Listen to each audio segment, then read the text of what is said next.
Hey members, so for today's Functional Friday, we're going to start off with a lunge. You're going to see me using this dowel. I'm going to use it for form checking. Don't feel like you need to use a dowel, although if you would like to use one, I would be happy to recommend either a broomstick handle, a measuring stick like a meter stick,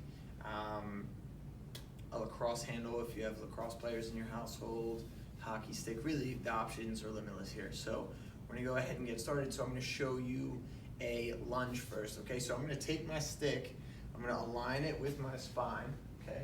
So like this. My opposite hand, that is behind my head. So my right hand's behind my head, the opposite foot's gonna move forward, okay? I'm gonna practice the lunge from this position, okay? This makes sure that my upper body's staying upright, my spine's staying neutral. I'm not, if I'm holding it back here, I would feel if my back rounded out and lose positioning from the dowel, okay? So even if you tilt forward, that's okay. But you really want your back to stay in line with the dowel, okay? So after you do lunges, let's say 15 on each leg, you're gonna go ahead into scapular rows, okay? So this time we're just working on, also known as a high row. You're gonna work on drawing your scapula together using the dowel, okay? So what you're gonna do, head up, chest up, nice and tall. You're gonna try to bend the bar a little bit, so it's gonna, if you have a light dowel or something like this, don't actually snap it, but you just wanna pretend like you're trying to break it right in the middle. So you're actually engaging your lats, you're creating external rotation in the shoulders, okay? And then what you're gonna do from here is you're just pulling in, okay? So you're gonna adduct the elbows, so it's going to create this sensation to start the movement, and then you're just rowing in and pulling back, okay?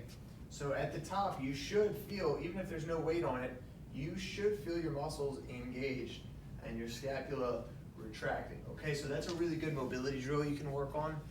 We're also going to work on the overhead squat progression next. So I'm going to give you two options here. The first option, we're going to do together. Okay, so elbows at 90 degrees. You're gonna press the dowel or broomstick or what have you straight up, keeping your shoulders down. I don't wanna see shoulders up by the elbows. So shoulders down. You're gonna squat as low as you can go while maintaining that overhead movement, okay? So from the side, it's gonna look like this, okay? You're sitting into that chamber.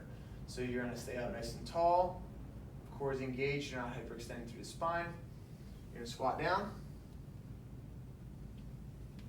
and stand all the way up, okay? So that's what you can do. Now, if you have a hard time getting into that low position, what you can do is take a couple of weight plates or something of the sort. I'm gonna take these weight plates here. If you're at your home, you can use a piece of wood, a small step, the curb. Again, possibilities are limitless here. You just want to elevate your heels, get into that same setup position, and squat. Now you're going to notice that chances are you will be able to get into this lower squat, either lower or easier, and that will be predicated on your ankle mobility, right? So by giving your ankles some help into that squatted position where the ankle is flexed and the toe is closer to the shin, that actually helps you out a lot by getting you into a more mobilized position. So that, if that's the case and it helps like night and day, and you can almost sit down on your shins after wedging your heels, then that tells you need to work on your ankle mobility, which we'll cover soon, okay? So after your overhead squat progression, option 2 was just the elevated heels. So there's a couple different ways you can train that. The next exercise we're gonna work on is deadlifts, okay? So you're just gonna adopt a normal upright posture here. You're gonna hinge the hips back, sliding the dowel along your legs. If you would like, feel free to add some weight here, okay? You don't need to if you wanna work on your posture. This is a great deload day since we've had some challenging a couple challenging days this week. If you just want to switch it up a little bit, you can work on, muscular programming, if you want to call it that, just the ability of your body to complete certain reps with certain, like, you know, protocols, like, for example, squats. If you want to get a better squat, maybe you don't train, you know, 40 squats in one day. Maybe you train 20 squats in one day, but you really take your time with them and develop the quality. And then you keep building on that quality that results in better squats down the road, okay? Now you're thinking, Joel, like, I need to get in shape. Well, you still do the squats, right? So you're still doing the squats. You're still living an active lifestyle, walking, hanging out with friends, socially distanced, of course. And then, you know, any activities that you do, walking the dog, playing with your children. So exercise is really meant to supplement all of those things. It's not meant as an exchange for those things, right?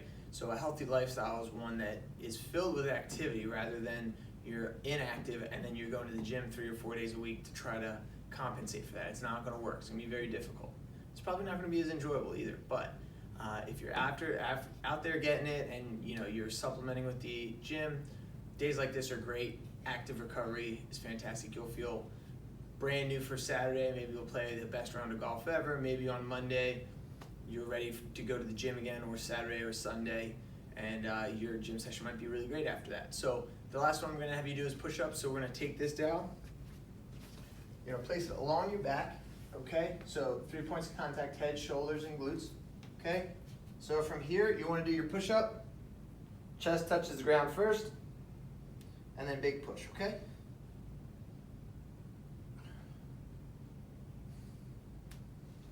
Okay. So that's pretty much all I have for you for today's Functional Friday. Again, feel free to use a weighted bar if you feel comfortable with these movements.